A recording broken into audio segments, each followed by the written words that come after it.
नमस्कार। सगरमाथा टेलिभिजनको प्रस्तुति कार्यक्रम प्रश्न समयको विशेष प्रस्तुति निर्वाचन विशेषमा यहाँलाई स्वागत छ। म सुनिल दाहाल। निर्वाचन विशेषको विशेष प्रस्तुति वैशाख 30 को स्थानीय तहको निर्वाचन। प्रमुख राजनीतिक दल मात्र होइन, साना दलहरू पनि वैशाख 30 को स्थानीय तहको निर्वाचन आफू अनुकूल पार्नका लागि प्रयासरत रहेका छन्। घर दैलो कार्यक्रमहरू तीव्र गतिमा भइरहेका छन्। कसैले एजेन्डा प्रस्तुत गरेका छन् भने केही स्थानहरूमा बाँकी उम्मेदवारले पनि वैशाख 30 को स्थानीय तहको निर्वाचन निकै पेचिलो बनिरहेको छ। एजेन्डाका साथै कतिले स्थानीय तहको निर्वाचनमा पात्र पनि हेर्ने गर्छन्। त्यसकारण यो स्थानीय सरकार हुनाले प्रदेश र सङ्घको जस्तो निर्वाचन नहुन पनि सक्छ। तर यो विषय जोड्दाखेरि वैशाख 30 को स्थानीय तहको निर्वाचन सबै दलका लागि प्रतिष्ठाको विषय बनेको छ। आज हामी वैशाख 30 को स्थानीय तहको निर्वाचनमा बढी केन्द्रित रहेर छलफल गर्दैछौँ। आजको यो छलफलमा मसँग सहभागी हुनुहुन्छ नेपाली कांग्रेसका नेता, बागमती प्रदेशका सांसद भीमसेन खत्री, यहाँलाई स्वागत छ। त्यसैगरी आजको यो छलफलमा मसँग सहभागी हुनुहुन्छ नेकपा एमालेका केन्द्रीय सदस्य सोमप्रसाद मिश्र, यहाँलाई स्वागत छ। नमस्कार। त्यसैगरी आजको यो छलफलमा मसँग सहभागी हुनुहुन्छ नेकपा माओवादी केन्द्रका केन्द्रीय सदस्य दिलीप प्रजापति, यहाँलाई स्वागत छ। यहाँहरू तीनैजनालाई म यो व्यस्त समयमा समय उपलब्ध गराइदिनु भएकोमा विशेष आभार गर्दै कार्यक्रममा सुरुवात गर्छु। खत्रीज्यूबाट कार्यक्रम प्रारम्भ गर्छु। कस्तो छ काठमाडौँ उपत्यकाको नेपाली कांग्रेसको वैशाख 30 लक्षित निर्वाचनको तयारी? यो वैशाख 30 गते हुने चाहिँ स्थानीय तहको निर्वाचन काठमाडौँ उपत्यकाभरि, काठमाडौँ, भक्तपुर, ललितपुर, त्यसबाहेक चाहिँ ललितपुरका बाहिरी गाउँहरू, यो सबैमा चाहिँ नेपाली कांग्रेसका उम्मेदवारहरू, नेपाली कांग्रेसका कार्यकर्ताहरू र नेताहरू चाहिँ घर दैलो कार्यक्रम, विभिन्न किसिमका चाहिँ पर्चा पम्फलेट र आफ्ना घोषणापत्र अथवा प्रतिबद्धता पत्र लिएर चाहिँ जनता सामु जानुभएको छ। र हामीलाई लाग्छ नेपाली कांग्रेसले यसपटक धेरै ठाउँमा चाहिँ विजय प्राप्त गर्ने छ र नेपाली कांग्रेसका कार्यकर्ताहरू अत्यन्त उत्साही छन्, जनता उत्साही छन् र यसले गर्दाखेरि हामीलाई चाहिँ वैशाख 30 पछि कसले कति प्राप्त गर्छ त्यो प्रतिशत पक्कै थाहा हुन्छ। त्यसभन्दा अगाडि यो अनुमान मात्रै हो। त्यसकारण प्रक्षेपण त विभिन्न भइरहेका छन्। अहिले चाहिँ पछिल्लो अवस्थामा घर दैलोमा पुग्दाखेरि मतदाताले के भनिरहेका छन् नेपाली कांग्रेसका प्रत्याशी उम्मेदवारहरूलाई? अहिले गत 5 वर्ष अगाडिको चाहिँ स्थानीय तहको निर्वाचन र अहिले 5 वर्षपछि अहिले तत्कालै वैशाख 30 गते हुने स्थानीय तहको निर्वाचनमा चाहिँ निकै भिन्नता पाइन्छ। त्यति बेला चाहिँ नि नेकपा माओवादी केन्द्र, नेकपा चाहिँ एमाले लगभग सँगसँगै चाहिँ एक ठाउँ एक वाम भन्ने हिसाबले चाहिँ नि जनताको घर दैलोमा जानुभएको थियो। हामी नेपाली कांग्रेसका कार्यकर्ता, नेपाली कांग्रेसका चाहिँ उम्मेदवारहरू एउटै मात्रै पार्टीहरू चाहिँ नि मिलेर चाहिँ नि जनता सामु जानुभएको थियो। त्यस बेलाको र अहिलेको धेरै फरक छ। अहिले फेरि तपाईँहरू 5 दल गठबन्धन एक ठाउँ भनेर जनताको माझ पुग्नु भएको छ होइन? के भन्छ जनता? अहिले स्वाभाविक रूपमा चाहिँ के छ भन्दाखेरि नेकपा त्यति बेला अहिले भनौँ न यो 5 वर्षको अवधि आम निर्वाचनबाट बहुमत प्राप्त नेकपा माओवादी अथवा चाहिँ नेकपा एमाले सबै एक भएर चाहिँ नि 2/3 भन्दा लगभग 2/3 को नजिक पुगेको सरकार चाहिँ थियो र त्यसको चाहिँ नेतृत्व चाहिँ नेकपा एमालेका नेता केपी ओलीले गर्नुभएको थियो। त्यो सरकारले चाहिँ विभिन्न किसिमको चाहिँ कालखण्ड पार गर्दै आफ्नै पार्टीभित्र आफ्नै चाहिँ ग्रुपभित्र अन्तर्द्वन्द्वले गर्दाखेरि त्यो सरकार चाहिँ 5 वर्षको म्यान्डेट प्राप्त गरेको, तर त्यो म्यान्डेट अनुसार चाहिँ जनतालाई चित्त बुझाउन नसकेको र साथसाथै आफ्नै पार्टीको भित्रका चाहिँ अन्तर्द्वन्द्वले गर्दाखेरि त्यो सरकार चाहिँ 5 वर्ष टिक्न सकेन र त्यसको नेतृत्व अहिले चाहिँ नेपाली कांग्रेसको नेता प्रधानमन्त्री शेरबहादुर दाइ अथवा चाहिँ पार्टी सभापति हुनुहुन्छ र अहिले सबैलाई मिलाएर चाहे तत्कालीन रूपमा चाहिँ नेकपासँग चाहिँ मिलेका दलहरू र त्यसबाहेक अरूलाई पनि मिलाएर, त्यसकारण गठबन्धनले प्रमुख प्रतिपक्ष नेकपा एमालेसँग राम्रै प्रतिस्पर्धा गर्न सक्छ। त्यसबाहेक प्रतिस्पर्धा गरेर अगाडि बढ्न मिश्रज्यू, अब प्रमुख प्रतिपक्ष होइन एक्लै भेट्ने प्रयास गरिरहनु भएको छ। कस्तो छ तयारी, कस्तो छ? विशेष गरी भक्तपुर तपाईँ त्यहाँको प्रतिनिधित्व गर्नुहुन्छ। प्रयास मात्रै होइन, हामी भेटिरहेकै छौँ। बडो आत्मविश्वासका साथ, आत्मसंयमका साथ हामी 74 को परिणामलाई धेरै सुधार गर्छौँ। भीमसेनजीलाई अलिकति सुधारौँ, 74 को स्थानीय तहको निर्वाचनमा एक वाम एक ठाम थिएन। त्यसबेला त कांग्रेस र बरु माओवादी कांग्रेस र माओवादीकै केन्द्रकै एलायन्स थियो। प्रतिस्पर्धा मिलेर भएको थियो। कांग्रेस र माओवादीकै एलायन्स थियो कतिपय ठाउँहरूमा र हामी एक्लै थियौँ। एक्लै लड्न हामीलाई कुनै अप्ठ्यारो छैन, एक्लै लड्दै आएका छौँ, भिड्दै आएका छौँ र यसपालि पनि हामी शानदारसँग परिणाम सकारात्मक निकाल्छौँ। त्यसबेला त तपाईहरू केपी शर्मा ओली, माधव कुमार नेपाल, झलनाथ खनाल, वामदेव गौतम सँगै हुनुहुन्थ्यो, त्यसकारण लड्दा त्यति असहज भएन। अहिले त तीनतिर हुनुहुन्छ, अलि असहज छ कि? यसलाई यसरी बुझौँ, कोही नेताहरूको नाम लिनुभन्दा पनि नेकपा एमाले एउटा पार्टी हो, यो देशको सबभन्दा ठुलो पार्टी, सबभन्दा लोकप्रिय पार्टी, सबभन्दा लोकप्रिय भएको हुनाले नै सबभन्दा ठुलो भएको हुनुपर्छ। यति कुरा हामी सबैले बुझ्न सक्छौँ र जनताको नजरमा, जनताको मनमा भिजेको, विश्वास गरेको, आशा र भरोसा गरेको पार्टी नेकपा एमाले।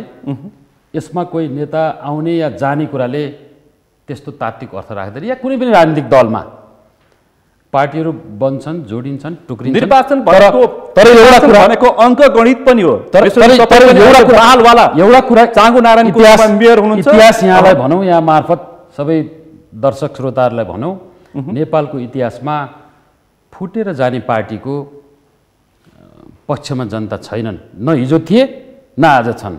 तर फुटेर जाने पार्टीले मूल पार्टीलाई असर पारेको दृष्टान्त चाहिँ हामीसँग छ है? फेरि छ, तर यसपालि त्यस्तो असर पर्ने छैन। वैशाख 30 पछि फेरि तपाईसँग प्रमाणित हुन्छ। हामी नेकपा एमालेको कुरा निर्वाचनको परिणामको प्रतिशत राखेर फेरि तपाईँ हिजोको तुलनामा हामी एकदमै बेटर पर्फर्मेन्स हामी दिन्छौँ, त्यसले त्यो कुरा प्रमाणित गर्छ। फेरि आउँछु तपाईँसँग। हजुर, दिलीप प्रजापतिज्यू, के छ तपाईँको तयारी? नेकपा माओवादी केन्द्र गठबन्धन काहीँ छ, काहीँ छैन, काहीँ मिलेको छ, काहीँ मिलेको छैन, के छ? परिणाम कस्तो आउँछ? तयारी कस्तो छ? हाम्रो तयारी अब राम्रै छ। विशेषतः अब यो चुनावमा अब केन्द्रीय रूपमा जो हामी 5 दलको गठबन्धनमा केन्द्रित छौँ, तर भक्तपुरका हिसाबले हेर्दाखेरि मध्यपुर थिमी नगरपालिकामा नेपाली कांग्रेससँग गठबन्धनमा छौँ र अरू 3टा उसमा मित्रवत प्रतिस्पर्धामा हामी छौँ।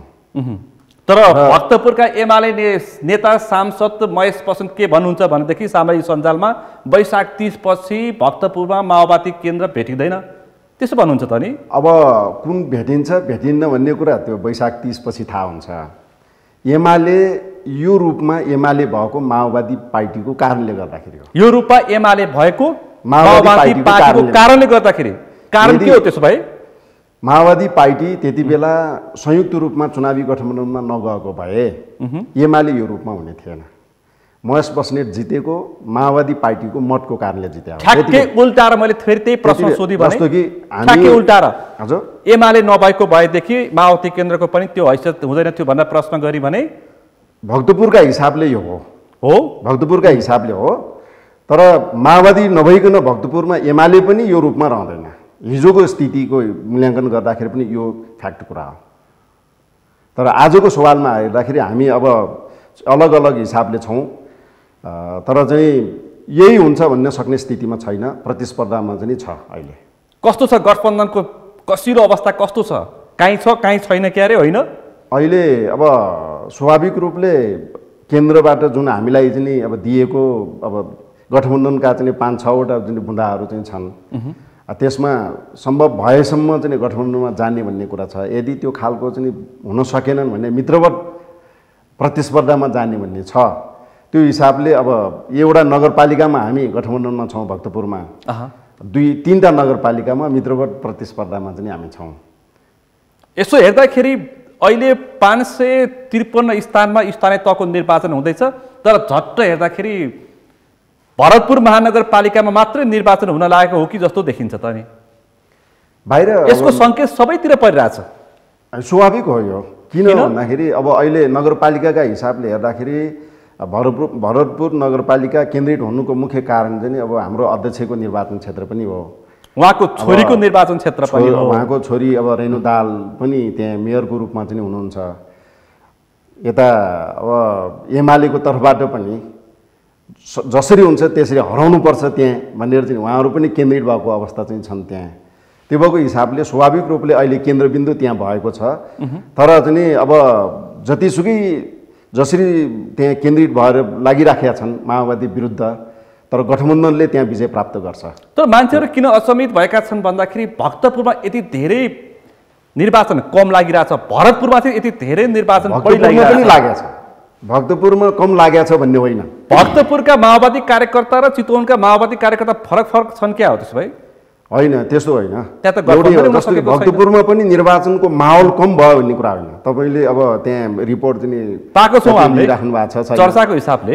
अब भक्तपुरमा पनि बिहान तपाईँको 7 बजेदेखि सबै पार्टी एउटा अभियानमा लागिराखेकै अवस्था छ। एमाले पनि लागिराखेको छ, हामी देखिराखेका छौँ। नेमकेपा लागिराखेको छ, काङ्ग्रेस लागिराखेको छ, हामी गठबन्धनमा पनि लागिराखेका छौँ, अलग अलग पनि लागिराखेका छौँ। त्यो नलागेको भन्ने कुरा होइन। स्वाभाविक रूपले मिडिया अब जहाँ केन्द्रित हुनुपर्ने हो होइन, अलि बढी चाहिँ नि अब भक्तपुरमा भन्दा भरतपुरमा केन्द्रित भयो। अहिले काठमाडौँमै केन्द्रित हुन सकिराखेको छैन। गठबन्धनका नेताहरू भरतपुर पुग्छन्, त्यसकारण केन्द्र बिन्दु अहिले भरतपुर केन्द्र भएको छ, यो स्वाभाविक हो। खैर, म तपाईँसँग आउँछु मिश्रज्यू। अब के भनिरहेछन् गठबन्धनले? तपाईँले सुन्नु भएको छ, प्रतिगमनलाई खबरदार मतदान नदिऊ, खुलम खुल्ला सार्वजनिक सभामा नेताले धम्काइरहेछन्। दिलीपजीको अभिव्यक्तिबाट सुरु गर्छु। ल भन्नुहोस् त। अलिकति तितो सत्य उहाँलाई सम्झाउँ। 74 को चुनावमा माओवादीसँग गठबन्धन भएर एमाले भएको होइन, प्रतिस्पर्धाबाट भएको माओवादीसँग पनि। र भक्तपुरका 4वटा नगरपालिका मध्ये 3वटा नगरपालिका एमाले एक्लै जित्यो, जहाँ माओवादीको गठबन्धन थिएन। पछि संसदीय चुनावमा मात्रै गठबन्धन भएको, स्थानीय चुनावमा होइन। नम्बर 1, माओवादीका कारणले एमाले भएको होइन, एमाले यो हैसियत भएको होइन भन्ने कुरा मैले स्पष्ट गर्न चाहे। प्रदेशको उपनिर्वाचनमा पराजित हुनुभयो क्या रे भक्तपुरमा? हो, बरु माओवादीसँग एकता भएको कारणले हामीले प्रदेशको एउटा उपचुनाव गुमायौँ।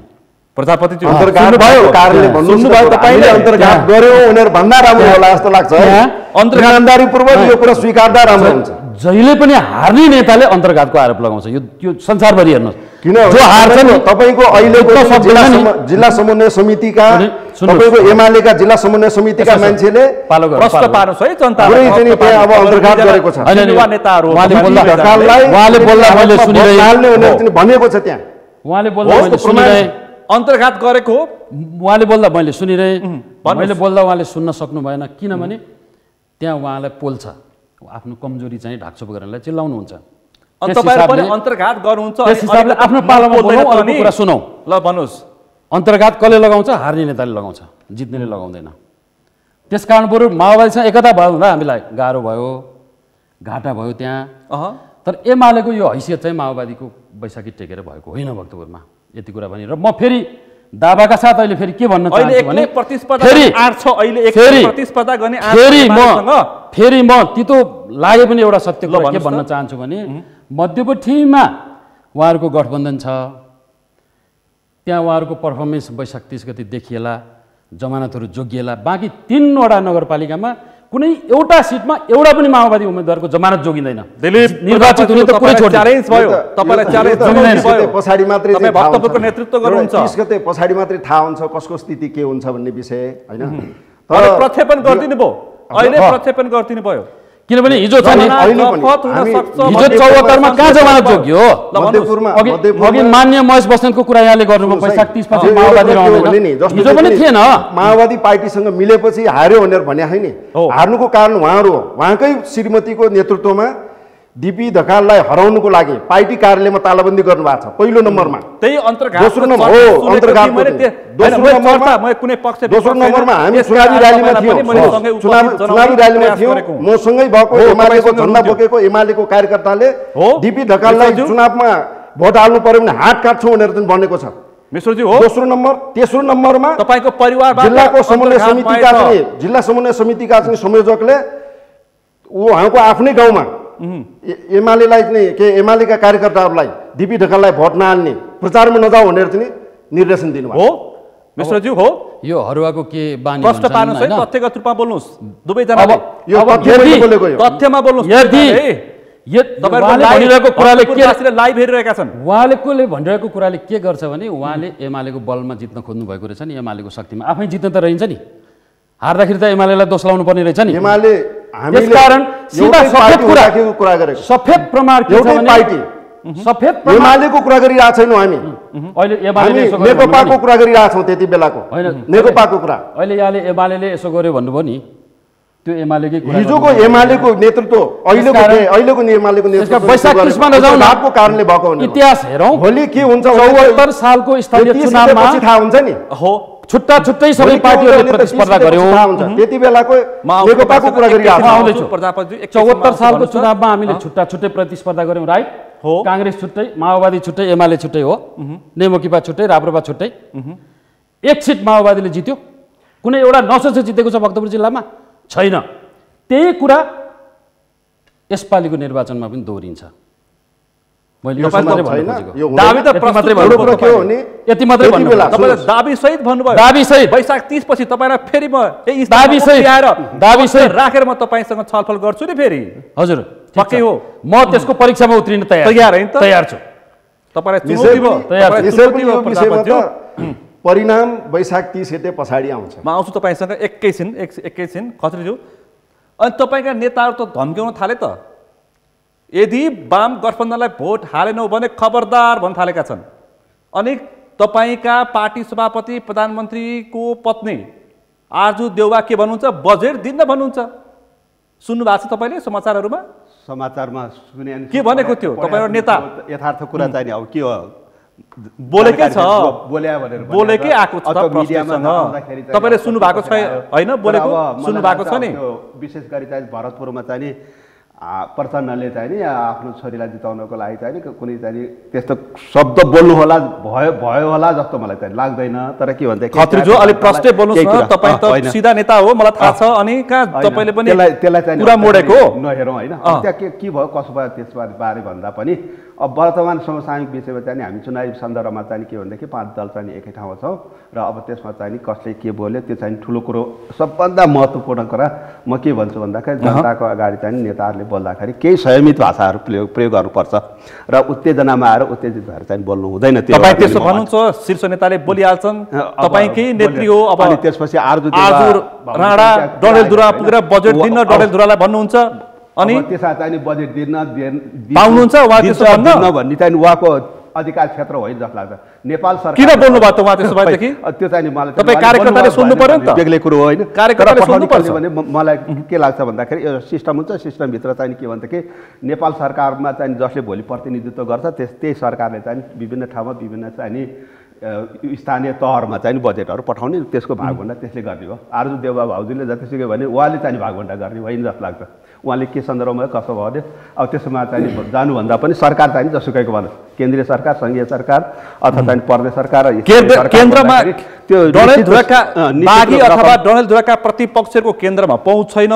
म छु केन्द्रमा, बालोटारमा म हुन्छु, तिमीहरूको केही चल्दैन। त्यसकारण मलाई मेरो पार्टीलाई मत दिनु नत्र तलमाथि हुन्छ प्रष्ट भन्नुभएको छ त नि। भन्नुभएको छ हो, तर त्यो मलाई लाग्छ नि नडाटी भन्दाखेरि के भन्दाखेरि उहाँ पनि भोलि गएर त्यो संसदमा मन्त्री मण्डलमा जानुभयो अथवा केही भयो भने त्यस बेला चाहिँ नि म दिन्न भन्ने यताउति हुन्छ होला। तर उहाँ नेताको हिसाबले अथवा चाहिँ कुनै पनि नेताले चाहिँ के भन्छ कुनै ठाउँमा बजेट पठाउनु भनसुन गर्ने हो, त्यतिसम्म चाहिँ हैसियत हो। तर उहाँले त्यसो भन्न चाहिँ बजेटमा चाहिँ भागभन्डा गर्ने कुरो चाहिँ होइन जस्तो मलाई पाइँदैन।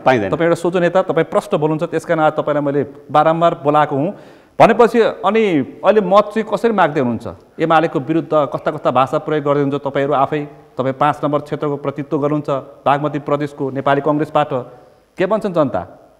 जनता चाहिँ के भन्छन् भन्दाखेरि अहिलेको चाहिँ 5 वर्षसम्म चाहिँ नेकपा एमालेको भनौँ अथवा चाहिँ नेकपाको उसमा चाहिँ नि अत्यन्त प्रताडित भएको छन्। कुनै पनि चाहिँ योजनाहरू अथवा चाहिँ गर्दाखेरि के भने भागभन्डा गर्दाखेरि नेपाली काङ्ग्रेसले जितेको ठाउँहरूमा चाहिँ विशेष गरी योजनाहरू नपठाउने अथवा चाहिँ नि प्रदेशकै हिसाबमा पनि म प्रदेश सभा सदस्य अनि नेकपा पहिलाको चाहिँ उसमा चाहिँ लगभग चाहिँ 44 महिना चाहिँ बागमती प्रदेशको चाहिँ प्रतिनिधित्व गर्दाखेरि पनि मेरै क्षेत्रमा नेकपा एमालेबाट जितेको चाहिँ एउटा व्यक्ति हुनुहुन्छ जसले जहाँ भने जुन ठाउँमा जुन बेला पनि बजेट पठाउने। मैले चाहिँ पटक त्यति बेला चाहिँ नि मैले चाहिँ मुख्यमन्त्रीसँग चाहिँ विभिन्न पटक अनुरोध गरेँ होइन। तपाईँको पार्टी सभापति चाहिँ प्रमुख प्रतिपक्ष नेकपा एमालेका अध्यक्ष केपी शर्मा ओलीसँग कति आत्तिएको भने होइन किन आतिनु सबै वामपन्थी फुटेका एउटा छन् व्यक्तिसँग चाहिँ होइन मिश्रजी तपाईहरु सबै फुटेको एउटा छ सिस्टमभित्र भयो एउटा चाहिँ के हुन्छ नि एउटा व्यक्तिले गर्दाखेरि पनि देशलाई चाहिँ कति चाहिँ सकारात्मक रूपमा चाहिँ अगाडि बढायो नि कति चाहिँ नकारात्मक केपी ओली त्यसपछि खराब हुन् अब उहाँको क्रियाकलापले देखियो संविधानमा नभएका कुराहरू चाहिँ पटक पटक चाहिँ प्रयोगमा ल्याउनु भयो अब दुई पटक चाहिँ संसद विघटन गर्नुभयो संसद विघटन गरिसकेपछि गर्नुभन्दा अगाडि सोचेर चाहिँ के भनेदेखि संसदमा चाहिँ अब ऊ मतदान गर्न सक्नु पर्थ्यो नि आफूसँग चाहिँ बहुमत छ भन्ने हिसाबमा छ भने त्यो संसदमा चाहिँ तपाईकै पार्टीका वरिष्ठ नेता रामचन्द्र पौडेल केपी ओली कमजोर व्यक्ति होइनन् उनको पार्टी कमजोर भएको छैन हामी त प्रचण्डसँग मिल्नुपर्छ माधव नेपाललाई पनि जोरदार गर्नुपर्छ भन्नुहुन्छ होइन उहाँको चाहिँ भनाइ के होला भन्दाखेरि यो तानाशाही प्रवृत्ति चाहिँ विकास होला यताउति भनेर रामचन्द्र दाइले भन्नुभयो भनेदेखि एउटा व्यक्तिले चाहिँ नि सबै कुरा नगरिकन एउटा व्यक्तिमा पनि के हुन्छ राष्ट्रको चाहिँ धेरै कुराहरू चाहिँ निर्भर हुन्छ उहाँको कार्यकालमा तानाशाही प्रतिगमनकारी हो अहिले त्यही भनेर गठबन्धनले मत मागिरहेछन् आज केपी शर्मा ओली उदाए भने तानाशाह जन्मिन्छ नेपालमा भन्न जे पनि पाइयो आरजु देउवाले त्यहाँ गएर त्यसो पनि भन्नुभयो जबकि सामान्य नागरिकले बुझ्ने कुरा के छ भने नेपालको संविधानले संवैधानिक व्यवस्था गरेको प्राकृतिक स्रोत तथा वित्त आयोग छ त्यो स्वायत्त संस्था हो त्यसले बजेटको बाँडफाँड गर्छ तिनैवटा सरकारलाई सङ्घलाई कति प्रदेशलाई कति कुन प्रदेशलाई कति कुन पालिकाहरूलाई कति त्यसमा विभिन्न इन्डिकेटरहरू छन् त्यो इन्डिकेटरको आधारमा बाँड एउटा प्रक्रियामा जान्छ सिस्टममा जान्छ तर यहाँलाई के तर फेरि हिजो कुनै बेला देशमा माथि पहुँच भयो भने बजेट विशेष प्रकारले पनि जान सक्छ एडिसनल जाने त्यो एउटा कुरा हो तर सिस्टमले जाने चाहिँ सिस्टम भित्रबाट जान्छ त्यहाँ कोही प्रधानमन्त्रीले मन्त्रीले गर्न नेकपाको सरकार नम्बर 1 नेकपाको सरकार हुँदाखेरि सबभन्दा बढी बजेट कहाँ गयो झापामा गयो भरतपुरमा गयो काभ्रेमा गयो त्यो एडिसनल न्यूनतम बजेट भैरवमा गयो बुटोलमा गयो दाङमा गयो त्यो तथ्याङ्क मलाई थाहा छैन थाहा छ मलाई यहाँलाई थाहा होला प्रस्तुत गरी मैले एउटा कुरा त्यो अर्को कुरा आज नेपालको राजनीति दुईटा ध्रुवमा छ जतिसुकै भने पनि एउटा केपी ओलीले नेतृत्व गर्नुभएको एमाले अनि एउटा ध्रुवमा छ बाँकी अरू 5 दलीय गठबन्धन नेकपा एमालेसँग भिड्न 5 दल एउटा मात्रै हो प्रश्न भन्नु 5 दल मिलेर आउनु तपाईको पार्टी अध्यक्ष अब त्यो प्रचण्ड र माधव नेपालको पार्टी छैन कांग्रेस देउवाभित्र तिनी झुन्डेका मात्रै छन् तपाईको पार्टी अध्यक्ष भनेको त्यसमा कांग्रेसकै एउटा नेताले एकचोटि के भन्नुभएको थियो भने हात्तीको कानमा भुसुना बसे जस्तो यो पार्टीहरू चाहिँ कांग्रेस भित्र बसेर चाहिँ कांग्रेसलाई उपसभापति धनराज भनेको र गठबन्धनको हैसियत के छ एउटा उदाहरण यहाँलाई सुनाउँ भने 5 दल भिड्न त आउनु भएको छ तर हाम्रै जिल्लामा एउटा यस्तो वडा छ कि जहाँ 5वटा दलको तर्फबाट एउटा नसस पनि उम्मेदवार दिन सक्नु भएन पुरै कांग्रेसको तर्फबाट नि एकजना पनि छैन 5 सिटमा माओवादीको पनि छैन अब 5 दलको हैसियत के छ भन्ने कुरा बुझ्नुस् जनतामा तपाईहरुले लेखिराख्नु भएको छ तपाईहरु पनि त आतिरहनु भएको छ नि त कमल थापा एकनाथ ढकाल जस्ता का पार्टीको ठीक छ सूर्य चिन्हमा सघाउँछु प्रयास गर्दै हुनुहुन्छ सूर्य चिन्हमा सघाउँछु सूर्य चिन्हमा भोट हाल्छु भनेर जो कोही कांग्रेसले आए पनि हामीलाई स्वागत छ भरतपुरमा माओवादी केन्द्रले आए पनि स्वागत छ कमल थापा आए पनि स्वागत छ भरतपुरमा कमल थापाको चिन्हमा हामी गएका छैनौं नि मकवानपुरमा कमल थापासँग भरतपुरमा राजेन्द्र लिङ्गदेनसँग भरतपुरमा मकवानपुरमा कमल थापासँग गोरखामा एकनाथ ढकालसँग केही ठाउँमा त्यस्तो भएको छ स्थानीय हिसाबले तर हामी त्यस्तो देशभरि गठबन्धन बनाएर गएका छैनौं आएनन् त नि हामी एक्लै छौं लोकसभासँग प्रयास गरेको हो नि त सूर्य चिन्हमा आउन त सबैलाई स्वागत छ फेरि पनि 5 दलीय गठबन्धनकै साथीहरुलाई पनि हामी सूर्य चिन्ह लिन्छौं सूर्य चिन्हमा भोट हाल्छौं त्यहीबाट उठ्छौं भन्नुहुन्छ भने त्यसमा स्वागत छ आज बिहानै तपाईको नेता नेकपा एमालेको चिन्ह हो आज बिहानै तपाईको नेता केशव बरालले भन्नु भएको छ कि पुष्पकमल दाहाललाई क्षमायाचना गरे पनि स्वागत छ माधव नेपाललाई त च्याउन पनि दिनु भनेका छन् हजुर त्यस्तो हो त्यस्तो अनि पार्टी कति निरङ्कुश भएछ त नि हैन निरङ्कुश छैन प्रजातान्त्रिक पार्टी हो त्यो कुरा जनताले देखाइरहेका छन् आज थाहा भइरहेको छ यहाँले प्रसारण गर्नु भएको छ टिकट पाएका उम्मेदवारहरू जितेका सांसदहरू संसदका सचेतकहरू विभिन्न पालिकाका नगरपालिकाका प्रमुखहरू उपप्रमुखहरू निर्वाचित प्रतिनिधि धमाधम एमालेमा प्रवेश गरेर एमालेले प्रवेश गरेर भित्र आएर भ्याएको छैन त्यसले के पुष्टि हुन्छ भने एमालेको लोकप्रियता केपी ओलीको लोकप्रियता वैशाख 30 2 गुणा वैशाख 30 पछि थाहा हुन्छ रात 4 गुणा बढिरहेको छ त्यो कुरा पक्कै वैशाख 30 मा थाहा हुन्छ भन्ने कुरा त यहाँले मात्रै हैन दुनियाले त्यही कुरा भन्छ हामी सबैले त्यो कुरा स्वीकार्छौं वैशाख 30 पछि नेकपा अथवा जेलको पहिलो हप्तामा तपाईले बोलेको कुरा आधिकारिक हुन्छ केन्द्रीय सदस्य हो अहिले पनि तपाई चागुनारेको मेयरै हुनुहुन्छ हजुर तपाईले प्रतिनिधित्व गर्दै आउनुभएको छ। अब म एकैछिन प्रजापतिज्यू तपाईँले भक्तपुरको नेतृत्व गर्नुहुन्छ, वडा सदस्य पनि उम्मेदवार पाउनु भएन। एउटा कुरा के हो ल भन्नुहोस् त। जस्तो कि चाहिँ उहाँले अहिले जो राख्नुभएको छ नि यो नेकपा एमाले चाहिँ नि प्रजातान्त्रिक पार्टी हो भने चाहिँ जो पनि राख्नु भएको छ निरङ्कुशता हुन्न। हामी सबै चाहिँ नि अब अहिले हाम्रो तर्फबाट चाहिँ नि यो संहितालाई चाहिँ अगाडि बढाउने भनेर जो उहाँले भनिराख्नु भएको छ, मुखले के भनेका छन् भन्ने कुरा होइन, व्यवहारमा के गरेका छन् भन्ने कुरा चाहिँ हुन्छ। साइन्स त्यही हो। तसर्थ चाहिँ केपी ओलीले जुन ढङ्गले दुई पटक संसद विघटन गरे, यो त स्वाभाविक रूपले चाहिँ नि अहिलेको नेपाली जनताले आन्दोलनबाट प्राप्त गरेको अधिकारलाई दिरेल गर्न कोसिस गरे हो नि त, भन्दै ध्वस्त बनाउनु कोसिस गरे हो, संहितालाई चाहिँ सिद्ध्याउनु कोसिस गरे हो होइन, यो संविधानलाई चाहिँ ध्वस्त बनाउनु कोसिस गरे। जनताको बीचमा हेर्नु होला केपी ओली दुई तिहाई बहुमतको सरकारको नेतृत्व गरेको, सम्भवतः 46 साल पछाडिको सबभन्दा बढी शक्तिशाली सरकार चाहिँ केपी ओली सरकार थियो। त्यो सरकारमा उहाँको असक्षमताको कारणले गर्दाखेरि उहाँको चाहिँ गैर यो चाहिँ संहिता जो चाहिँ वादी कदम चाहिँ उहाँले चाले होइन, जो प्रतिगामी कदम चाहिँ उहाँले चाले, त्यसको परिणामको रूपमा चाहिँ त्यो अहिले प्रजापतिज्यू त्यो पार्टीमा तपाईँको अहिलेका पार्टी अध्यक्ष पुष्पकमल दाहाल प्रचण्ड पनि अध्यक्ष हुनुहुन्थ्यो, माधव नेपाल हामीले त्यही वरिष्ठ नेता उहाँले त्यो गरिसकेपछि हामीले विरोध गर्यौँ। त्यो कमजोरीको प्रतिशत तपाईँहरू चाहिँ भोग्ने कि नभोग्ने भने त्यसमा त हामीले आफ्नो प्रतिशतका हिसाबले त हामी नैतिक हिसाबले लिनुपर्छ नि त, स्वाभाविक रूपले लिनुपर्छ। तर मेजर चाहिँ उसमा चाहिँ कसले गर्यो भन्ने हुन्छ नि त।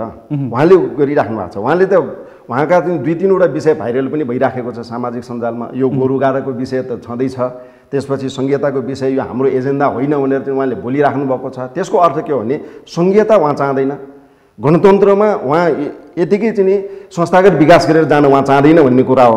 मतदान गरेर नगरेर सिधा दिनुहोस् न, स्वाभाविक रूपले उहाँले साफ भयो विषय त उहाँले त्यारै दिनु भएको छ। अहिले 30 गते पछाडि यसको परिणाम देखा पर्छ स्वाभाविक रूपले। त्यो पनि यो रेकर्ड हुन्छ तपाईले बोलेको पनि, यो निम्न अगाडिको धप्पो बोले जस्तै चाहिँ उहाँ चर्को स्वरले बोलिराख्नु भएको छ। 30 गते पछाडिको चाहिँ स्थितिमा चाहिँ अब के हुन्छ वास्तविक चाहिँ उसमा फेरि मैले 64 को निर्वाचन सम्झिनु पर्छ, त्यही बनाएका थिए माओवादी केन्द्रलाई। पूर्व अनुमान पनि गर्न सकिन्छ। वैशाख 30 गतेपछि एमाले सिद्धिने र अरू रहने हो भने 5 पार्टी बनाउने थिएन, एक्लै लडेर 8 भए सिद्ध्याइदिनुहोस् न। त्यही नसक्ने ठानेर 5 दल एकजुट हुनुभएको छ।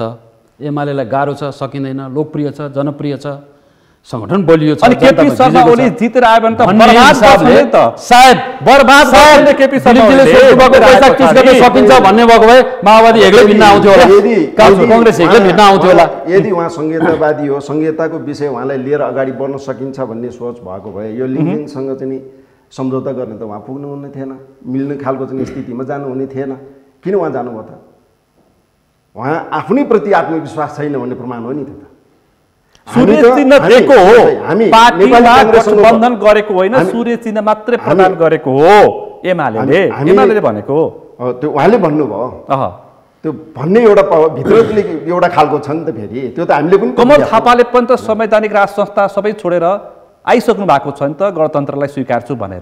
लिङ्गदेन त आएको छैन नि त, उहाँ त राजतन्त्र चाहिँ स्थापित गर्नुपर्छ भनेको छ। यो संहिता चाहिँ अब हाम्रो एजेन्डा होइन। कांग्रेसका कार्यकर्ताले के भनेका छन्, कांग्रेसका कार्यकर्ताले के भनेका छन्, माओवादीलाई हात काटेर भोट दिन्न भनेर भाषण गरेका छन्। एउटा दुईजनाले भन्ने स्वाभाविक रूपमा हुन्छ त्यो, अनि त्यही भनिरहनु भएको छ। पुष्पकमल दाहालले त्यसो नभन भनेर चेतावनी दिनु भएको छ। पार्टीको नीति के हो, पार्टी कुन दिशातिर गइरहेछ भन्ने हो नि त। पार्टी त अहिले सामान्यतः चाहिँ यो चुनावी गठबन्धन मात्रै हामीले गरेको त होइन।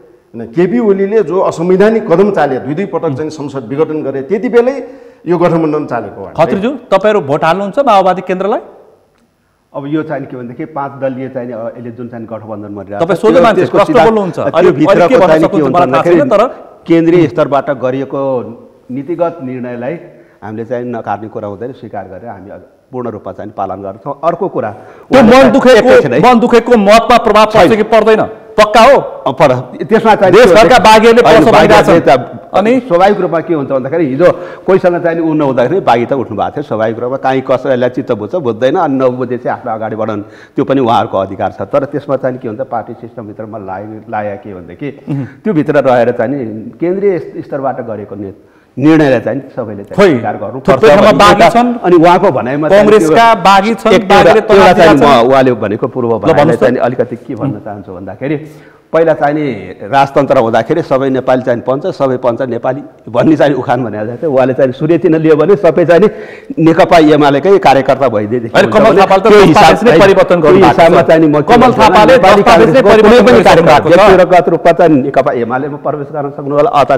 कतै, तर सम्पूर्ण नेपाली काङ्ग्रेसको कार्यकर्ता उहाँले चाहिँ जुन भन्नुभयो त्यो प्रति चाहिँ पूर्ण रूपमा चाहिँ म चाहिँ विमति अनि मिश्रज्यू र त्यसपछि चाहिँ सहमति चाहिँ यीबाट आयो। त्यसबाट एउटा भाषामा सहमति छ भने उहाँले रुख चिन्ह लिएर लड्नलाई या अर्को चुनाव चिन्ह लिएर अत्यन्त उहाँहरूमा छ। सबै एमाले भन्दिन, सबैलाई चाहिँ नि एमाले बनाइदिन खोज्नुहुन्छ। त्यो चाहिँ के भन्थे कि हो प्रत्येक मान्य भीमसिंहज्यू, मेरो आशय त्यो थिएन। के थियो?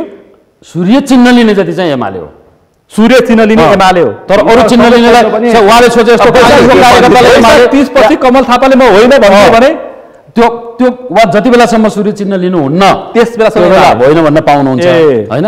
तर कानुनी हामीलाई सबैलाई थाहा छ नि, सूर्य चिन्ह लिने बित्तिकै के भन्छ कानुन त्यो पार्टीको चाहिँ पार्टीको हुन्छ भने पार्टीको भइहाल्छ नि सूर्य चिन्ह लिन्छ। सूर्य चिन्ह भइहाल्छ भइहाल्यो त।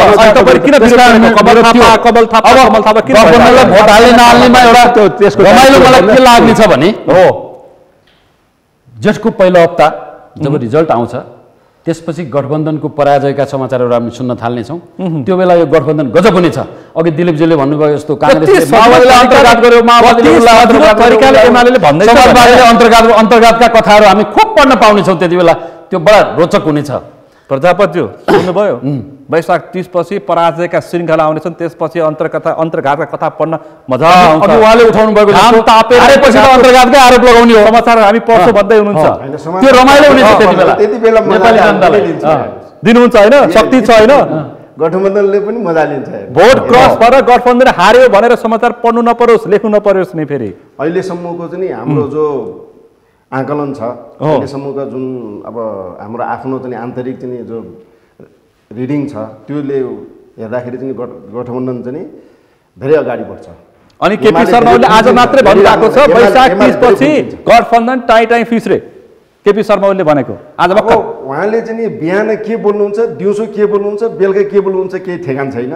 फेरि पुष्पकमल दाहाललाई उहाँले त्यही भन्नुहुन्छ। एउटा कुरा के हो भने उहाँ उखान तुक्का चाहिँ कसैले भ्याउँदैन उहाँलाई। अनि मान्छेलाई उडाउने कुरामा केही हुन्न, विचार राजनीति दृष्टिकोण केही छैन। हो तपाईँको पार्टी अध्यक्ष त्यति हावा कुरा आज यो देशमा तपाईँ मिडियाहरूले कभर गरिरहनु भएको छ, क्यामेराहरूले कभर गरिरहनु, मैले झुटो बोल्नु पर्दैन। जहाँ केपी ओली भाषण गर्न जानुहुन्छ त्यहाँ हजारौँ लाखौँ मान्छेहरू आउँछन्, चाहे त्यो दैलेखमा होस्, चाहे जुम्लामा होस्, चाहे काठमाडौँमा होस्, चाहे जहाँ होस्, उहाँको भाषण सुन्न, उहाँको विचार सुन्नलाई। केपी ओलीले हेर्न मात्रै आएका हुन् कि मतदान गर्ने आएका हुन् सभा सुन्नको लागि? सभामा भाषण सुन्न, उहाँको विचार सुन्न आएका मान्छेहरू हुन्। प्रतिपक्ष पनि आउँछन् है, फेरि आउँछन्, सबै आउनुपर्छ। फेरि त्यसकारण उहाँले एकदमै गलत बोल्नुहुन्छ, फटाइ कुरा गर्नुहुन्छ भन्ने भए त मान्छे आउँदैनन्। फेरि एक्लै जाँदा किन आउँदैन? केपी ओली जाँदा किन लाखौँ मान्छे लाइन लागेर आउँछ? पुष्पकमल दाहाल प्रचण्डले किन भन्नुभयो भने केपी ओलीको भाषण सुन्दाखेरि रमाइलो हुन्छ, रमाइलो सुन्न आकार रमाइलो त टेलिभिजनबाट पनि सुनिन्छ, जहाँबाट पनि सुनिन्थ्यो होला, तर प्रत्यक्ष हेर्न, देख्न र सुन्न आउँछन् मान्छेहरू। त्यसकारण उहाँ राजनेता हो, उहाँले विचार दिनुहुन्छ, दृष्टिकोण दिनुहुन्छ र मान्छेलाई सचेत गर्ने, उत्साहित गर्ने कुरा। विचार विहीनता बनाउने पार्टीलाई केपी शर्मा ओली भनेर पार्टी फुटाएर जानेहरू भनिरहेछन्। माधव कुमार नेपाल म एक्लै काफी छु केपी ओलीलाई सिद्ध्याउन भन्दै हुन्छ माधव कुमार नेपाल। आज बिहान मात्रै भन्दै हुन्छ, 30 गते पछि थाहा हुन्छ। त्यसपछि कुनै पनि चुनाव नभएको हुनाले भन्न त उहाँले पाउनुहुने भयो, तर एउटा चुनाव पछि सबै परिणाम बाहिर आउँछ। अन्तिम त वैशाख 30 कै मतदान हो होइन? अब कहीँ देशभरिमा पनि एउटा पनि सिट नआउला भन्ने डरले उहाँ यो गठबन्धनको ठुलो च्यालेन्ज यति धेरै लाग्नुभयो, गठबन्धन जोगाउन यति धेरै लाग्नुभयो। सुन्नुभयो च्यालेन्ज? सुन्नुभयो? ल भन्नुहोस्, जवाब दिनुहोस्। जनता प्रत्यक्ष भइरहेका छन्, च्यालेन्ज दिनुभएको थियो नि। हो यो जनमतमा चाहिँ के हुन्छ भने कहिले हार र जितलाई सहज रूपमा स्वीकार गर्नु पर्छ। भोलि गएर जनमतले नेकपा एमाले चाहिँ पछाडि पऱ्यो, अरू पार्टीहरू अगाडि गयो भने त्यति बेला चाहिँ उहाँले फेरि के भन्ने, फेरि हामीलाई स्वीकार्य छ, फेरि हामी मेहनत गर्छौँ, त्यसकारण हाम्रो मेहनत पुगेर रहेछ भन्ने हामीले महसुस गर्छौँ। त्यसमा हामीलाई कुनै दुःख मनाउ हुनेछ। नेपाली काङ्ग्रेसले पटक पटक बहुमत ल्याएको छ, पटक पटक नेपाली कांग्रेस त अचम्मको पार्टी छ, न सिद्धान्त मिल्छ, न विचार मिल्छ, न कुनै सामूहिक प्रतिबद्धता छ। अन्तिममा संयुक्त एउटा सभा मात्रै गरेको छ, गठबन्धन भनेको छ, दौडेको छ। कति फ्लेक्सिबल एउटा चाहिँ के छ भन्दाखेरि नेपाली कांग्रेसले चाहिँ पटक पटक यो देशको चाहिँ के भने ऐतिहासिक जिम्मेवारी चाहिँ पुरा गरेको छ। 2046 सालको चाहिँ जनआन्दोलनमा चाहिँ उहाँहरूकै पार्टीका चाहिँ सबै नेता त्यति बेला चाहिँ मालेवनी पनि गणेश मानजीको चाहिँ पछाडि लागेर चाहिँ आन्दोलनमा सहभागी हुनुभयो। नेपालका सबै कम्युनिस्ट पार्टीहरू सहभागी हुनुभयो। तर अहिले चाहिँ के छ भन्दाखेरि त्यसपछि पटक पटक के भन्दाखेरि राजाबाट चाहिँ देशको लागि चाहिँ प्रतिकार कदम चाल्दाखेरि पनि सबैलाई मिलाएर गिरिजाप्रसादले चाहिँ त्यसको नेतृत्व गर्नुभयो। अनि 2074 साल अगाडिको चाहिँ त्यो के छ भने 63-64 को चाहिँ उसमा चाहिँ नेकपा एमालेलाई जिम्मा दिया हो। संविधान पहिला अस्ति संविधान अनि अस्ति भर्खरै मात्रै 5 वर्ष अगाडि प्रचण्डलाई धोकेबाज भन्ने तपाईको पार्टी सभापति धोका दिएर भागे भनेर तपाईको भन्ने पार्टी कोइरालाले के भन्नुभयो, अहिले के भन्ने सहमति एकता भन्दै शान्ति संविधान सहकार्य गरेको पार्टी संविधान निकाल्नुभयो। अलि अहिले के भने जिम्मेवारी सबै पार्टीले चाहिँ है शेरबहादुर दाइलाई चाहिँ ल तपाईले नेतृत्व लिनु पर्यो के भन्दै मिलाउन सक्नुभयो नि। त्यही के भन्न खोजे भने भीमसिंहजीको कुरा सुन्दै नेपाली कांग्रेसले नेपाली कांग्रेसको बुद्धि पछाडि आउँछ। हेर्नुस्, कांग्रेसको बुद्धि पछाडि आउँछ, एमालेको चाहिँ अगाडिबाट आउँछ। 30 देखि नै नेपालका वामपन्थीहरूले पञ्चायत विरुद्धमा संयुक्त आन्दोलन गरौँ भनेर अनुरोध गर्यौं, अपिल गर्यौं। नेपाली कांग्रेसले कहिल्यै सुनेन। उसले एक्लै पञ्चायत ढाल्ने दम्ब गरिरह्यो, सम्भव भएन। जब 46 सालमा वाम मोर्चा र नेपाली कांग्रेसको संयुक्त जनआन्दोलन भयो, त्यसपछि पञ्चायत गयो। तपाईले यहाँ बोलेको विषय जनताले मतदाताले हेरिरहेका छन्, यसको आधारमा मतदान गर्छन् नि। फेरि यसकारण संयुक्त आन्दोलन गर्नुपर्छ भनेर वामपन्थीहरूले भनेको कुरा पहिल्यै मानिदिएको भए पञ्चायत 30 वर्षसम्म टिक्ने थिएन।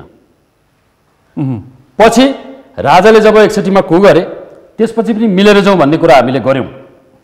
एक्लै लड्ने तमासा भइरह्यो। जब संयुक्त आन्दोलन जनआन्दोलन गर्यौं, त्यसमा माओवादी पनि संलग्न छ, हामी सबै छौं। तब त्यसमा त 19 दिने जनआन्दोलनमै राजतन्त्रले माओवादी सहितको टेक्यो। यो अहिलेको परिणाम हो। यो देशमा नेपाली कांग्रेसको बुद्धि पछि पलाउँछ। तपाईले विचारले विषय भयो, सुझाव अपिल गरिसकेपछि एक्लै नेपाली कांग्रेस अघि बढ्न खोज्दा असफल भइसकेपछि तपाईले ठिकै छ मिलेर जाउँ भन्ने ठाउँमा नेपाली कांग्रेस आउँछ र देशमा ठुलठुला परिवर्तनहरू सम्भव भएका छन्।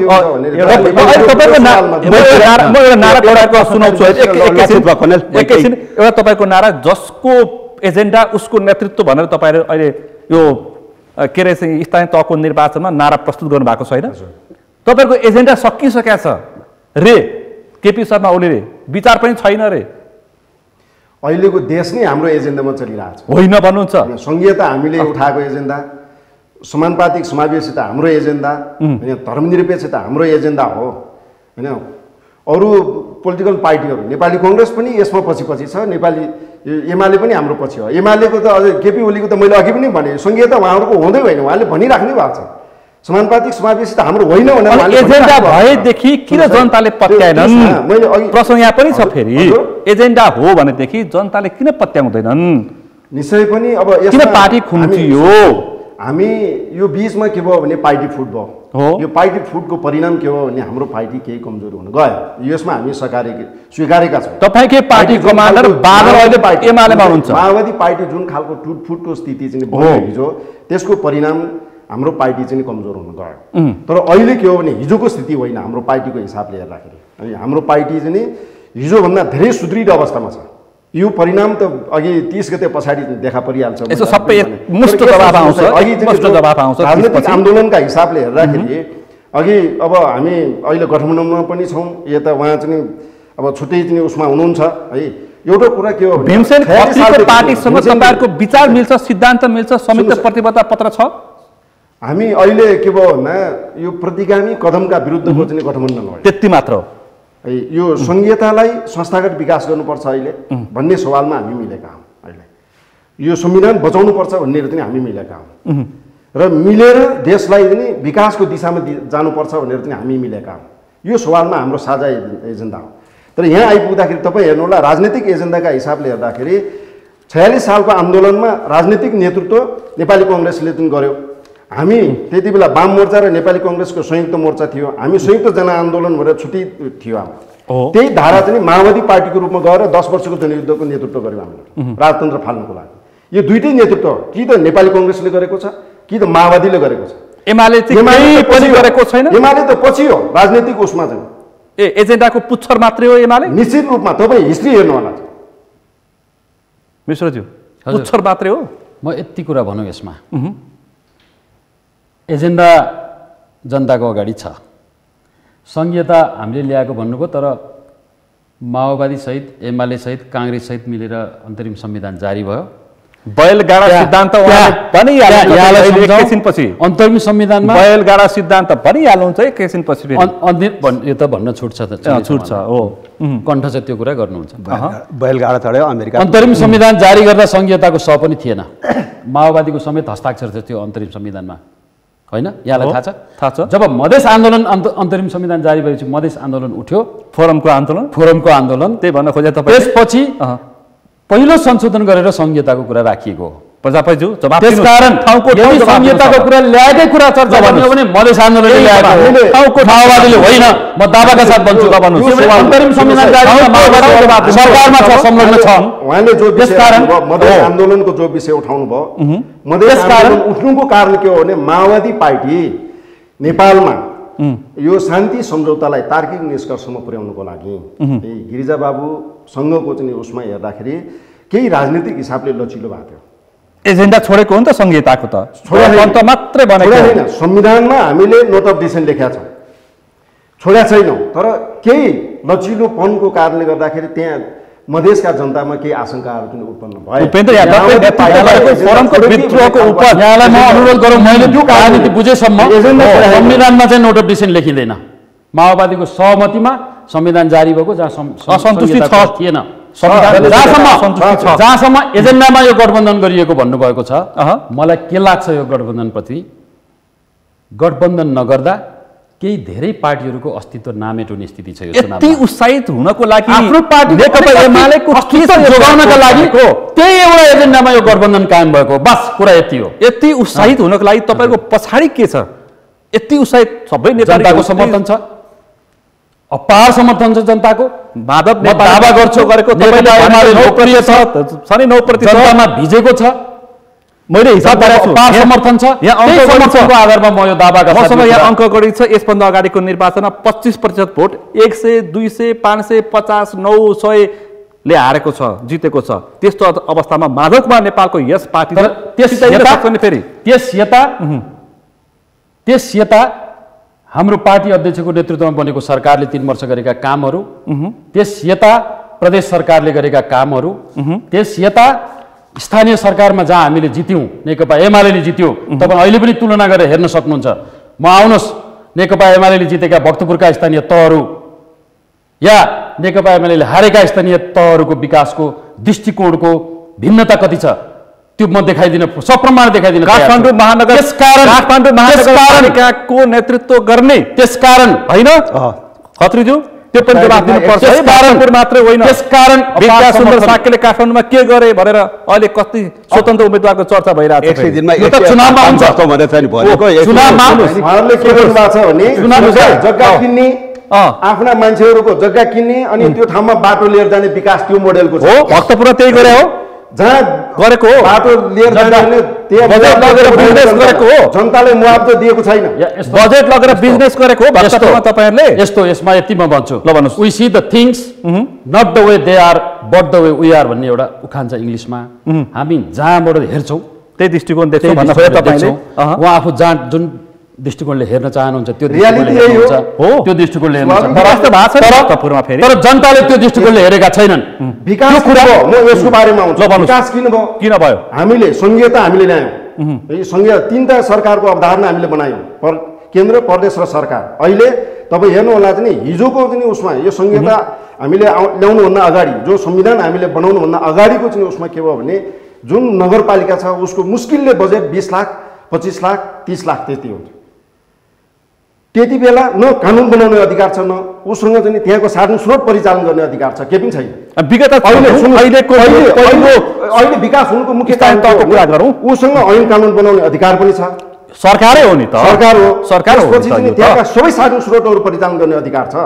हिजो मुस्किलले चाहिँ 20 लाख चाहिँ बजेट भएको नगरपालिकामा आज अर्बौंको बजेट छ भने फेरि त्यो बजेट कहाँ फेरि उहाँहरू त्यो मान्न तयार हुन्न। त्यो त सोमप्रसाद मिश्र बजेट लगेर भक्तपुर बनेको संहिता जो व्यवस्था हामीले बनायो त्यो व्यवस्थाको कारणले हो। कुनै पात्रका केही भूमिकाहरू नरहने भन्ने कुरा होइन, त्यसमा इन्कार गर्न नसक्ने हुन्छ, रहन्छ पात्रका केही भूमिकाहरू पनि नरहने भन्ने कुरा होइन। तर मेन त के हो भने व्यवस्था जो बनाइयो हामीले त्यो व्यवस्थाले विकास गरेर छ अनि तपाईहरुका व्यक्तिले गरेको भन्दा जोड गरेको संहिता माओवादीले ल्याएको भनेर दावा गर्ने नैतिक अधिकार माओवादीसँग छैन, त्यो उसले छोडिसकेको थियो। फेरि मैले जोडेको छ, त्यो प्रमाणित कुरा हो, दस्तावेजहरूले बोल्छन्। नम्बर 1। नम्बर 2, उहाँले भन्नुभएको कुराको समर्थन के हो भने स्रोत साधनहरूको संहिता पछिको अधिकतम तल परिचालन भएको छ, अधिकारहरू तल आएको छ, त्यस कारणले जित्ने हो भने त फेरि अस्ति अरू पार्टी कांग्रेसले जितेको माओवादीले जितेको ठाउँमा त्यो जितेका मान्छेहरू त्यही पार्टीमा अडिन्थे होला नि, ती पार्टी धमाधम छोड्दै एमालेमा आउँदैछन्। एमाले त्यसकारण किन फेरि मैले एमाले जनप्रिय कामहरू गरेको छ, लोकप्रिय कामहरू गरेको छ, प्रवेशको कुरा गर्दाखेरि आकर्षण बढेको छ। पार्टी प्रवेशको कुरा गर्दाखेरि एउटा दृष्टान्त मैले पेश गर्ने गरेको छु कि त्यो 51 मध्यावधि निर्वाचनमा रेडियो नेपालबाट एउटा घटना र विचार कार्यक्रम आउँथ्यो। त्यो घटना र विचार कार्यक्रम सुन्दाखेरि देशैभरका मानिसहरू कांग्रेस भइसके जस्तो लाग्थ्यो, तर 51 मा त ठुलै पार्टी त एमाले भयो। त्यस्तो पनि हुन सक्छ नि, त्यो कुरा त 30 गतेले भन्छ। त्यो पनि त्यसलाई पदमा भएकै मान्छेहरू धमाधम मैले आइराख्नु भएको छ, यहाँले प्रसारण गरिराख्नु भएको छ, देखिराख्नु भएको छ। तपाईहरुको हल्ला मात्रै आएको छैन, तपाईहरुबाट नै समाचारमा मात्रै आएको होइन, 20% त गएको छैन। त्यसकारण यहाँले नै अघि सोध्नुभयो किन तपाईँ यति धेरै उत्साहित हुनुहुन्छ भनेर, यसको जवाफ मैले त्यही भन्न चाहेँ कि हामीले लोकप्रिय कामहरू, जनप्रिय कामहरू गरेका छौँ, परिवर्तनमुखी कामहरू गरेका छौँ, यति धेरै काम गरेका आकर्षण बढेको छ, भौतिक पूर्वाधारहरूको व्यापक विकास गरेका छौँ, त्यस हिसाबले आकर्षण बढेको छ। केपी शर्मा ओलीले हामी उत्साहित छौँ, जनताप्रति भरोसा गर्छौँ। धरहरा मात्रै बनायो, धरहरा र रानी पोखरीको प्रचार गरेर भोट मागिरहेछ भन्नुभएको छ। देशैभरि यत्रो काम गर्नुभएको छ, भ्यूटार बनेको छ, गेट बनेको छ, खानेपानी पुगेको छ, सडक बनेको छ, ढल बनेको छ, बनाएर छ त नि, होइन? केही कुरा चाहिँ सुनिल प्रजापतिजीले भन्नुभयो नि, दिलीप प्रजातन्त्रको विकास अथवा जनताले प्राप्त गरेको अधिकारहरूले गर्दाखेरि त्यो संविधानमा व्यवस्था भएअनुसार चाहिँ सरकारले साधन स्रोतको चाहिँ उपलब्धता गरायो। तर त्यसको साथसाथै कति चाहिँ भ्रष्टाचार पनि सँगसँगै गएको छ भनेर चाहिँ जनताले भनिरहेछ नि। सिंहदरबारको चाहिँ भ्रष्टाचार जनताको घर दैलोसम्म पुग्यो भनेर चाहिँ भनिरहेछन्। त्यो चाहिँ सिंहदरबार काठमाडौँमै बस्यो, सिंह मात्रै गाउँ घर पुगे, विकासको सवाल। अनि कति चाहिँ विकासको नाममा चाहिँ विनाश पनि भइरहेको छ। एउटा विकासको विषय छ नि, मैले अघि पनि भने यो व्यवस्थाको कारण हो। पक्कै पनि विकासले नै मतदान गरियो भौतिक पूर्वाधारहरूमा यसो हेर्दाखेरि विकास भएको जस्तो चाहिँ देखिन्छ। त्यो विकासको सवालमा पनि जनतालाई मुआवजा दिने, क्षतिपूर्ति दिने अहिलेसम्म भएको छैन, एउटा पाटो। दोस्रो पाटो के हो भने त्यो बाटो बनाउने मात्रै विकास होइन, नेपाली जनताले शैक्षिक क्षेत्रमा निःशुल्क पहुँच भयो कि भएन? शिक्षा, स्वास्थ्य क्षेत्रमा, रोजगारीको क्षेत्रमा चाहिँ त्यो खालको चाहिँ अब निःशुल्क स्वास्थ्य शिक्षा चाहिँ उ गर्न पायो कि पाएन? रोजगारी सही ढङ्गले चाहिँ हामीले सिर्जना गर्न सक्यो कि सकेन? अनि केपी शर्मा ओलीले बालुवाटारबाट एकैचोटि 500वटा हस्पिटल उद्घाटन गरेको तपाईले किन विरोध गरे त नि? कागजमा त्यसै गरेर हुन्छ, कागजमा गरे अहिलेसम्म कार्यान्वयन सरकार तपाईको छ त अहिले, सरकार खोइ त गरेको। अनि सरकारसँग कति छ? म सविनय निम्तो गर्छु, भक्तपुरको 4वटा नगरपालिका हेर्न आइदिनुहोस्। अहिले 4वटा नगरपालिकाका आफ्ना आफ्ना अस्पताल छन्। त्यहाँ त केपी शर्मा ओली त्यहीँ बस्नुहुन्छ, तपाईँहरू त्यहीँ पुग्नुहुन्छ, लिएर जानुभयो बजेट। केपी शर्मा ओलीको विशेष अनुग्रहले बनेका होइनन्, ती सबै स्थानीय तहका प्रयत्न पहलहरूले बनेका हुन्। ताप्लेजुङमा पनि बन्नु पर्यो, हुम्लामा पनि बन्नु पर्यो, ताप यतातिर 70मा पनि बन्नु पर्यो। मेरो विचारमा एक रातमा बन्दैन, सबैतिर बन्दैछन्। अनि उद्घाटन सुरुवात गर्नुभएको उहाँले, शिलान्यास गर्नुभएको, उद्घाटन होइन। उद्घाटन त एकै दिन उद्घाटन होइन, बुझ्नु भएन भीमसेनजीले, उद्घाटन होइन शिलान्यास भएको थियो त्यो दिन। धरहरा पनि उद्घाटन गरेको कुरा भएको छैन। उद्घाटन हुन्छ नि, शिलान्यास सबभन्दा ठुलो हो। जग चाहिँ खनेर यसो चाहिँ पूजा आजा गरे हो, त्यति मात्रै हो। केपी शर्माले जग खनेर यसो मात्रै बनेको, हाम्रो जहाँसम्म लगाएर जहाँसम्म दिलीपको कुरा छ, भौतिक पूर्वाधारको बाटो बनाउने कुरा मात्रै विकास होइन भन्ने कुरा जरुर विकासको एउटा कम्पोनेन्ट भौतिक पूर्वाधार पनि हो, तर त्यो सँगसँगै अरू कुराहरू पनि आउँछन्, स्वास्थ्यका, शिक्षाका, अरू सामाजिक सुरक्षा, रोजगारीका अरू चिजहरू आउँछन्। भर्खर मात्रै यी चिजहरूमा हामीले नेपाली कांग्रेसका महामन्त्रीहरूमा हामीले स्थानीय तहमा उनीहरूले के गर्नु भन्ने कुराको दृष्टान्त एकचोटि चाँगुनारायण आएर हेरिदिनुहोस्, चाँगुनारायणका दस्तावेजहरू हेरिदिनुहोस्, वही बस्नुहुन्छ के चिजहरू गर्यौँ। रोजगारीमा हामीले गर्यौँ कि गरेनौँ, शिक्षामा हामीले गर्यौँ कि गरेनौँ, क्षेत्रमा केही हामीले स्वास्थ्यमा हामीले गर्यौँ कि गरेनौँ, जिना पूर्वाग्रह आएर हेरिदिनुहोस्, त्यहाँका जनतासँग सोधिदिनुहोस् भन्ने छ। शैक्षिक क्षेत्रमा तिनै तहमा चाहिँ भएकोलाई भएको छ भनौँ, नभएकोलाई नभएको छ भनौँ। त ऐन कानुन जो बनाउनु कुरा हो त्यो भएको छैन है शैक्षिक क्षेत्रमा। त्यसपछि चाहिँ सामुदायिक स्कुलहरूको चाहिँ जो स्तर उन्नति सुन्नुहोस् है मिश्र, पनि भएको छैन। तपाईँ प्रतिनिधि भनेर हुन्छ, सुन्नुहोस्, व्यवहारमा देख्नु परेन। अहिले पनि जनताका छोराछोरीहरू पढ्न नपाएर चाहिँ समस्यामा छन्। जनता चाहिँ दैनिक चाहिँ पढ्न नपाएर चाहिँ समस्यामा चाहिँ पिल्सिराखेको अवस्था छ। सामुदायिक स्कुलहरू चाहिँ अहिले पनि जीर्ण अवस्थामा छन्। स्कुलमा चाहिँ विद्यार्थीहरू चाहिँ भर्ना हुनलाई चाहिँ मान्छेहरू चाहिँ भइरहेका छन्, भर्ना चाहिँ गर्न मानिरहेका छैनन्। होइन, भक्तपुरमा त एमाले जितेको थियो, भएन। माओवादी जितेको ठाउँमा चाहिँ के भयो स्थानीय तहमा? यही त कानुन बनेको छैन। कानुन नबनिसकेपछि त स्वाभाविक रूपले समस्या पैदा हुन्छ नि। समस्या सबैको हो नि त, कानुन बनाउने दायित्व त सबै पार्टीको हो नि त। मेन विकास गर्ने दायित्व नेतृत्वको होला। गरे नि 3 वर्ष जो नेतृत्व गरे बहुमतको चाहिँ 3 वर्षको नेतृत्व, अझै पनि भन्छु 3 वर्षको नेतृत्वको कति प्रतिशत तपाईहरुले उठाएका थियौ यो विषयवस्तुहरू किन बनाएनन् भनेर? किन सुतेर बस्नु भयो 3 वर्षसम्म? नेकपा भित्रको पार्टी भित्रको सङ्घर्ष यही नै विषयमा थियो। पुष्पकमल दाहाल प्रचण्ड र माधव नेपालले कामै गर्न दिएनन्। अहिले भन्नुभयो त्यति बेलाको सवालमा हेर्दाखेरि चाहिँ घोषणापत्र, पार्टीको घोषणापत्र एकातिर हेर्ने, सरकारको नीति कार्यक्रम अर्कोतिर हो, बजेट एकातिर कसरी हुन्छ? त्यसै गरे हो? मलाई त्यस्तो लाग्दैन। हो भन्नुहुन्छ? वा केन्द्रीय सदस्य सरकारको प्रमुख भएर 5 वर्ष काम गरेँ। प्रत्येकचोटि बजेट बनाउँदा मेरो पार्टीले जारी गरेको घोषणापत्र मैले हेर्ने गरेको छु, बोकेर हिँड्ने गरेको छु। मेरो मोबाइलमा घोषणापत्र छ। म हरेक दिन मैले निर्णय गर्ने बेलामा त्यो घोषणापत्र हेरेर निर्णय गर्ने गरेको छु। त्यसकारण अब काहीँ त्यस्तो भएको होला, तर नभएको कुरालाई त्यसलाई नै सबैतिर नभएको देख्नु हुँदैन। भएको कुरालाई भएको देख्नुपर्छ। काहीँ असाध्यै राम्रा काम भएका छन् त्यति त भनिदिनुहोस्। काहीँ राम्रो काम भएन होला, त्यो नभएको कुरामा हामी सबैको दोष होला। असाध्यै राम्रो भएको भनिदिनु। पूर्वाधार विकासमा काम भएका छन् जस्तो उहाँले स्कुल भएन जेडा भन्नुभयो। चाङडा नगरपालिकामा यो 5 वर्षमा 45 वटा विद्यालय भवनहरू बनेका छन्। देख्नु भएन? शैक्षिक सत्रमा फेरि यो शैक्षिक सत्रमा मात्रै 1100 विद्यार्थीहरू प्राइभेट स्कुल छोडेर सरकारी स्कुलमा भर्ना हुन आएका छन्। र चाङडा नगरपालिकामा 5 वर्षदेखि 14 वर्षको बालबालिका जसलाई स्कुल एज भन्छ, त्यसो होइन, 100% होइन। के भन्दा 100% विद्यार्थीहरू भर्ना गएका छन्। होइन 100% विद्यार्थी खोइ सुन्नु उहाँले भने मेट्रो नगरपालिकामा सम्मान गरेको छ। त्यसकारण केन्द्रीय सदस्य भएन होला। तपाईँ एमाले धेरै ठाउँमा भएको छ। सुरुमा र खोइ पानी जहाज खोइ, मेट्रो रेल खोइ, मोनोरेल खोइ, त्यो पो भने त त्यो चाहिँ खोइ त भने। रेल आयो, नारा त्यही छ उहाँहरूको, आउँदैछ रेल। नारा रेल बनाउने भन्ने कुरा सायद घोषणा बाहिर हरदैरोमा त्यही भाषणमा गर्नुभएको होला। र त्यो कुरा पनि समयक्रममा हुन्छ होइन? हुन्छ अनि हुँदैन हुन्छ। तपाईँले किन आत्तिएको? पक्कै हुन्छ। किन आत्तिएको? यहाँहरूलाई यो सबै चिज चाहियो। आत्तिनु भएको छैन। प्रतिस्पर्धा भन्नुहोस् त।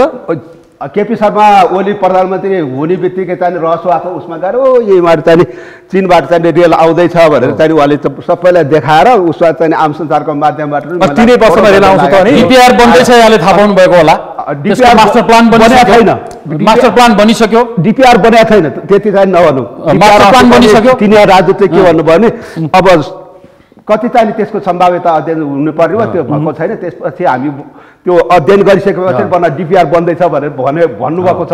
अब नेपाल सरकारको तपाईँको सरकारको नेतृत्व गर्ने भनेको र केपी शर्मा ओली बालकोट पुग्दाखेरि बालोटारमा छिरेको तपाईँको पार्टी सभापतिले के गर्नुभयो त नि? यत्रो महिना भइसक्नु भएको छ त नि। अब त्यो पनि त जवाफ दिनु वाल त होइन नि। म चाहिँ नि उसबाट त्यो जनतालाई मेट्रो रेल पनि चाहिएको छ भनेर भन्नुभएको छ। जनतालाई मेट्रो रेल पनि चाहिएको छ, मोनोरेल पनि चढ्न मन छ जनतालाई, सबैलाई छ, हेर्छन् यहाँ पनि चाहन्छन्। त्यो चाहिँ के हुन्छ? त्यो त प्राविधिक कुरा हो। इन्जिनियरहरूले चाहिँ डिजाइन गर्ने हो, कति सम्भाव्यता छ छैन त्यो सम्भाव्यता अध्ययन पछि मात्रै आउँछ आउँदैन, त्यो चाहिँ बेग्लै कुरा हो। दक्षिणबाट समथर भूभाग छ त्यो चाहिँ आउने सम्भावना भएको हुनाले आयो पनि त्यसको लागि त खुसीकै कुरा भयो। अब मलाई जहाँसम्म लाग्छ तिब्बतबाट त्यति हाइटमा भएको चाहिँ त्यो के हुन्छ भन्दाखेरि ग्रेभिटी हुन्छ नि गुरुत्वाकर्षण बलले चाहिँ कतिसम्म चाहिँ त्यसलाई धान्ने वा नधान्ने कति चाहिँ लगानी गर्नु पर्ने हो त्यसको सबै हिसाब किताब नभइकन प्राविधिक रिपोर्टहरू तयार नभइकन बन्यो आयो त्यहीँबाट आउँदैछ भनेर चाहिँ जनतालाई झुक्याउने जग्गा जुन काम गरियो त्यस्तो झुक्याइदिन्छ। अब पानी जहाजको कुरा आयो नि पानी जहाज त अब विशेष गरी तराईको समथर भागमा बग्ने केही नदीहरूमा चाहिँ नि साना साना स्टिमरहरू डुङ्गाहरू त्यो होइन नि पानी जहाज ठुलो पानी जहाज भनेको चाहिँ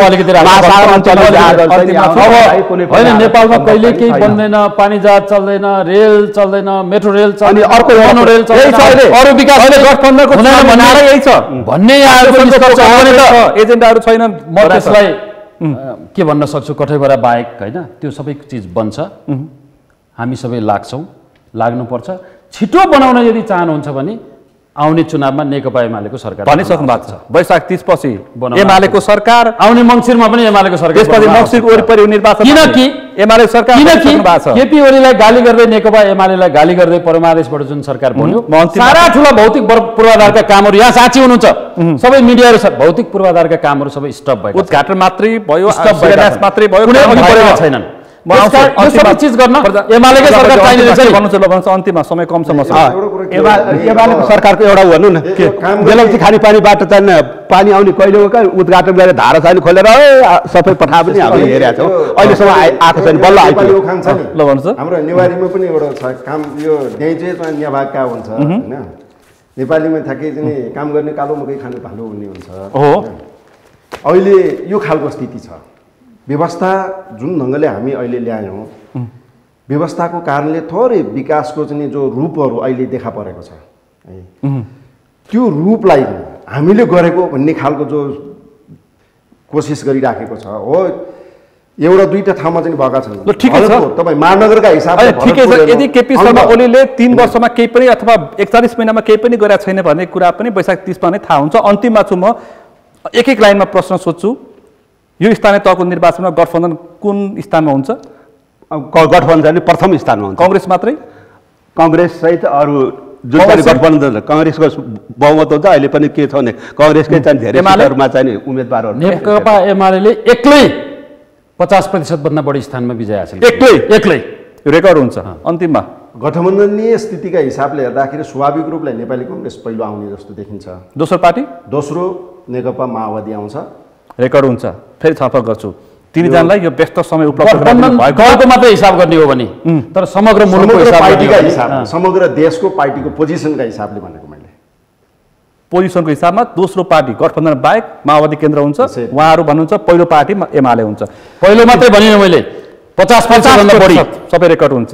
तपाईहरु तिनीजनालाई विशेष रूपमा आभार व्यक्त गर्न चाहन्छु समय र संवादमा सबै त जनाइदिनु भएको छ। हामीलाई यहाँसँग बोलाएर आफ्नो विचार अवसर दिनुभयो। यसप्रति चाहिँ म चाहिँ सगरमाथा टेलिभिजन अत्यन्त लोकप्रिय समाचार माध्यम र त्यसपछि चाहिँ प्रस्तोता सुनिल दाहाल र यहाँ तपाईलाई आभार व्यक्त गर्न चाहन्छु। आज हामीले विशेष गरी स्थानीय तहमा केन्द्रित यो छलफल प्रारम्भ गर्यौं। आजको छलफलमा सहभागी हुनुहुन्थ्यो मसँग नेपाली कांग्रेसका नेता एवं प्रदेश सांसद बागमती प्रदेश सांसद भीमसेन खत्री, त्यसैगरी नेकपा एमालेका केन्द्रीय सदस्य एवं चाँगुनारायण नगरपालिकाका मेयर नेता सोम प्रसाद मिश्र र त्यसैगरी नेकपा माओवादी केन्द्रका केन्द्रीय सदस्य दिलीप प्रजापति हुनुहुन्थ्यो। उहाँलाई विशेष रूपमा आभार व्यक्त गर्दै आजको छलफल यहीँ टुङ्ग्याउँछु। म सुनिल दाहाललाई पनि बिदा दिनुहोस्। सगरमाथा टेलिभिजन हेर्दै गर्नुहोला। नमस्ते। नमस्ते।